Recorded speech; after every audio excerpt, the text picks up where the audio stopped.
Tercer domingo de Adviento. Gaudete, estén alegres, porque ya viene el nacimiento de nuestro Señor Jesús. Evangelio y lecturas del día domingo 11 de diciembre del 2022. Primera lectura. Lectura del libro del profeta Isaías, capítulo 35, versículos del 1 al 6 y 10. Esto dice el Señor: regocíjate, yermo sediento, que se alegre el desierto y se cubra de flores, que florezca como un campo de lirios, que se alegre y dé gritos de júbilo, porque le será dada la gloria del Líbano, el esplendor del Carmelo y del Sarón. Ellos verán la gloria del Señor, el esplendor de nuestro Dios. Fortalezcan las manos cansadas, afiancen las rodillas vacilantes. Digan a los de corazón apocado: ánimo, no teman. He aquí que su Dios, vengador y justiciero, viene ya para salvarlos. Se iluminarán entonces los ojos de los ciegos y los oídos de los sordos se abrirán. Saltará como un venado el cojo y la lengua del mudo cantará. Volverán a casa los rescatados por el Señor. Vendrán a Sión con cánticos de júbilo, coronados de perpetua alegría. Serán su escolta el gozo y la dicha, porque la pena y la aflicción habrán terminado. Palabra de Dios. Te alabamos, Señor. Salmo responsorial. Salmo 145. Ven, Señor, a salvarnos. El Señor siempre es fiel a su palabra, y es quien hace justicia al oprimido. Él proporciona pan a los hambrientos y libera al cautivo. Ven, Señor, a salvarnos. Abre el Señor los ojos de los ciegos y alivia al agobiado. Ama el Señor al hombre justo y toma al forastero a su cuidado. Ven, Señor, a salvarnos. A la viuda y al huérfano sustenta y trastorna los planes del inicuo. Reina el Señor eternamente. Reina tu Dios, oh Sión, reina por siglos. Ven, Señor, a salvarnos. Segunda lectura. Lectura de la carta del apóstol Santiago, capítulo 5, versículos del 7 al 10. Hermanos, sean pacientes hasta la venida del Señor. Vean cómo el labrador, con la esperanza de los frutos preciosos de la tierra, aguarda pacientemente las lluvias tempraneras y las tardías. Aguarden también ustedes con paciencia y mantengan firme el ánimo, porque la venida del Señor está cerca. No murmuren, hermanos, los unos de los otros, para que el día del juicio no sean condenados. Miren que el juez ya está a la puerta. Tomen como ejemplo de paciencia en el sufrimiento a los profetas, los cuales hablaron en nombre del Señor. Palabra de Dios. Te alabamos, Señor. Evangelio. Lectura del Santo Evangelio según San Mateo, capítulo 11, versículos del 2 al 11. En aquel tiempo, Juan se encontraba en la cárcel, y habiendo oído hablar de las obras de Cristo, le mandó preguntar por medio de 2 discípulos: ¿Eres tú el que ha de venir, o tenemos que esperar a otro? Jesús les respondió: vayan a contar a Juan lo que están viendo y oyendo. Los ciegos ven, los cojos andan, los leprosos quedan limpios de la lepra, los sordos oyen, los muertos resucitan y a los pobres se les anuncia el Evangelio. Dichoso aquel que no se sienta defraudado por mí. Cuando se fueron los discípulos, Jesús se puso a hablar a la gente acerca de Juan. ¿Qué fueron ustedes a ver en el desierto? ¿Una caña sacudida por el viento? No. Pues entonces, ¿qué fueron a ver? ¿A un hombre lujosamente vestido? No, ya que los que visten con lujo habitan en los palacios. ¿A qué fueron, pues? ¿A ver a un profeta? Sí, Yo se lo aseguro, y a uno que es todavía más que profeta, porque de él está escrito: He aquí que yo envío a mi mensajero para que vaya delante de ti y te prepare el camino. Yo les aseguro que no ha surgido entre los hijos de una mujer ninguno más grande que Juan el Bautista. Sin embargo, el más pequeño en el reino de los cielos es todavía más grande que él. Palabra del Señor. Gloria a ti, Señor Jesús. Reflexión. El Evangelio de hoy nos narra que a Juan el Bautista, encerrado por Antipas en la prisión, le llegan noticias sobre Jesús. Lo que oye de Jesús le deja desconcertado, porque no responde a sus expectativas. Él espera un Mesías que se imponga con la fuerza terrible del juicio de Dios, salvando a quienes han aceptado su bautismo y condenado a quienes lo han rechazado. Para salir de dudas, encarga a 2 discípulos que pregunten a Jesús sobre su verdadera identidad.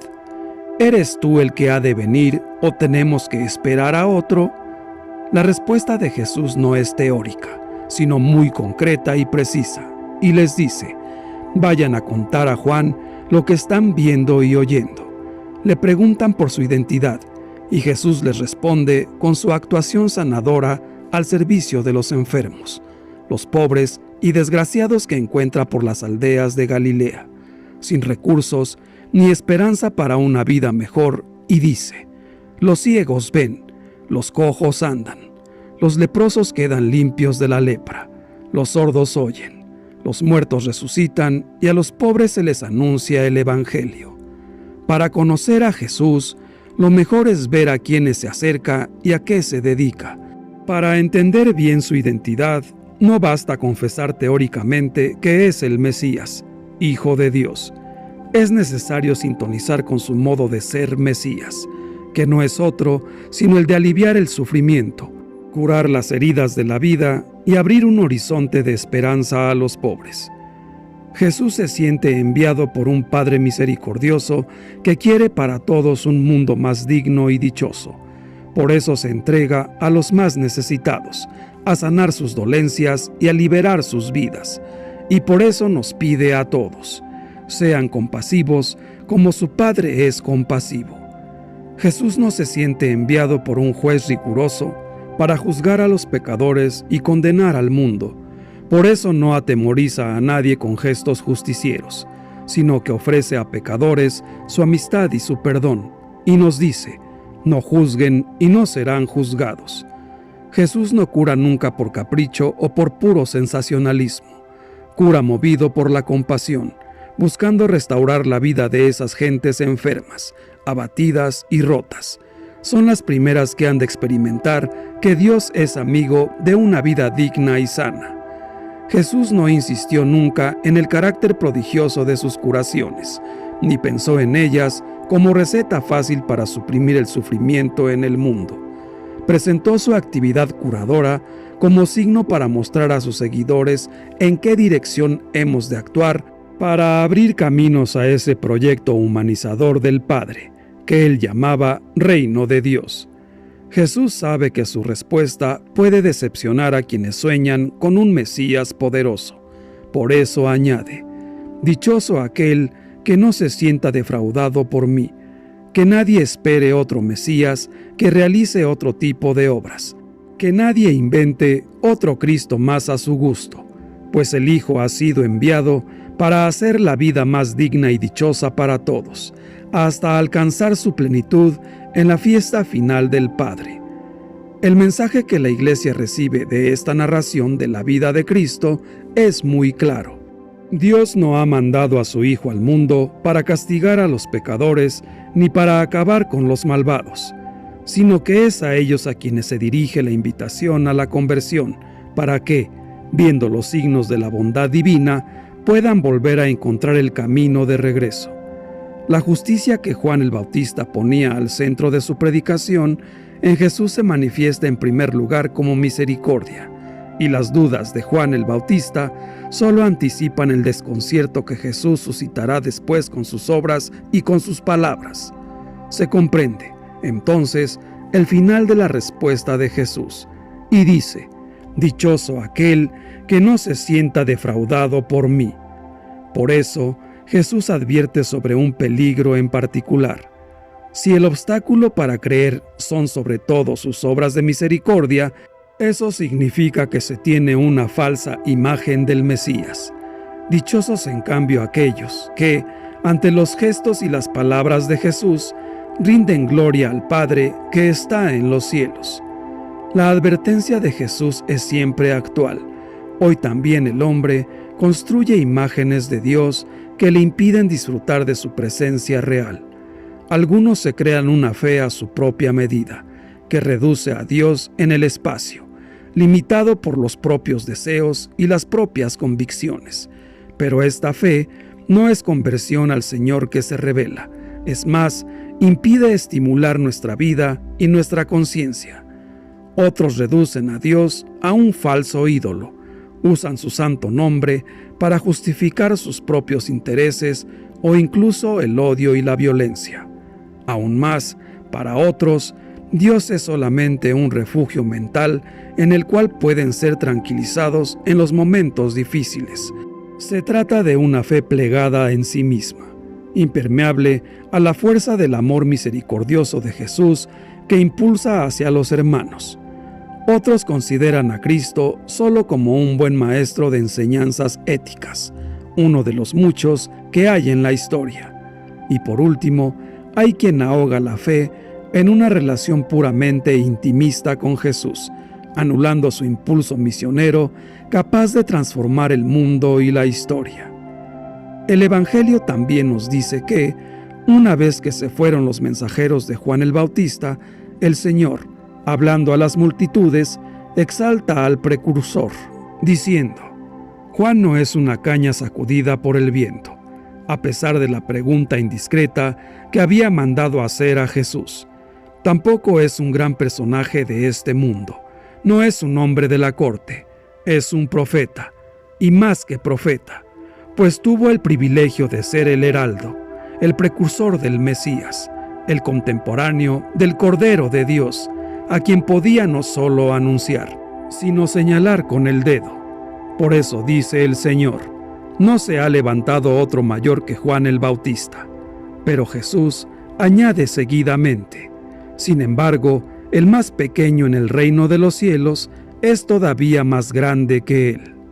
Con esta frase, nuestro gran maestro nos habla de la historia humana realizada hasta antes de su llegada y la nueva época comenzada por medio de la predicación y las obras de Jesús. El tiempo final, anunciado como inminente por Juan el Bautista, está llegando, pero no se está manifestando con castigo y fuego, sino como salvación jubilosa y perdón misericordioso de todos los pecadores. El que participa, aunque sea en una pequeña medida, de esa experiencia salvífica, quien gusta al menos un poco de ese reinado de Dios, ese se encuentra en una situación más dichosa y aventajada respecto al gran profeta precursor Juan el Bautista. Juan el Bautista se había presentado ante Israel como un profeta fuerte y vigoroso, similar al gran profeta del Antiguo Testamento, Elías. Por eso, Jesús considera que en Juan se cumple la profecía de Malaquías sobre la vuelta de Elías para preparar el día del Señor. El reino de los cielos no es cosa de débiles, sino de fuertes, pero existe una fortaleza mayor que la mostrada por Juan, hasta el punto de que el menor en el reino de los cielos, en los tiempos mesiánicos, es mayor que los más grandes profetas. Es la fortaleza del amor, la compasión y la misericordia, que realiza y cumple las profecías que anunciaron los profetas. Jesús se dirige al pueblo haciendo esta singular comparación. Cuando dice que el más pequeño en el reino de los cielos es más grande que Juan, quiere decir que el Bautista, aun siendo santo, seguirá perteneciendo a un tiempo anterior a la instauración del reino de Cristo. Juan Bautista es el precursor de Cristo y, por esto, pertenece al tiempo de la promesa, mientras que, con la llegada de Jesús, se instaura algo mucho más grande, que es su reino de paz, de justicia y de amor. Por tanto, quienes pertenecemos a ese reino, por gracia de Dios, al dejar de ser pecadores y obedecer sus mandatos, hemos recibido un don mucho mayor. Tan es así que, incluso, el más pequeño de este reino es más grande que Juan. Nosotros los cristianos católicos debemos obedecer los mandatos de nuestro Dios Padre y escuchar y obedecer la palabra de Jesús nuestro Señor, que día a día nos habla, porque quiere que seamos salvos. Y así, nuestro deseo debe ser el de crecer en la experiencia viva de su amor. Nuestro corazón no puede más que saltar de alegría al pensar que Jesús nos ha elegido para ser parte de ese proyecto, para ser parte de su reino. ¡Qué gran detalle! Y no solo eso, sino que al venir ha pensado en todo, porque con la Eucaristía, el Hijo de Dios ha llegado para quedarse. De hecho, la Eucaristía es prenda de que Jesús está entre nosotros. Esforcémonos entonces en no anteponer obstáculo alguno al actuar misericordioso del Padre por medio de su Hijo Jesucristo, y pidamos el don de una fe grande para convertirnos también nosotros en señales e instrumentos de amor y misericordia. Gloria al Padre, gloria al Hijo y gloria al Espíritu Santo, por los siglos de los siglos. Amén. Que Dios nos bendiga a todos. Amén.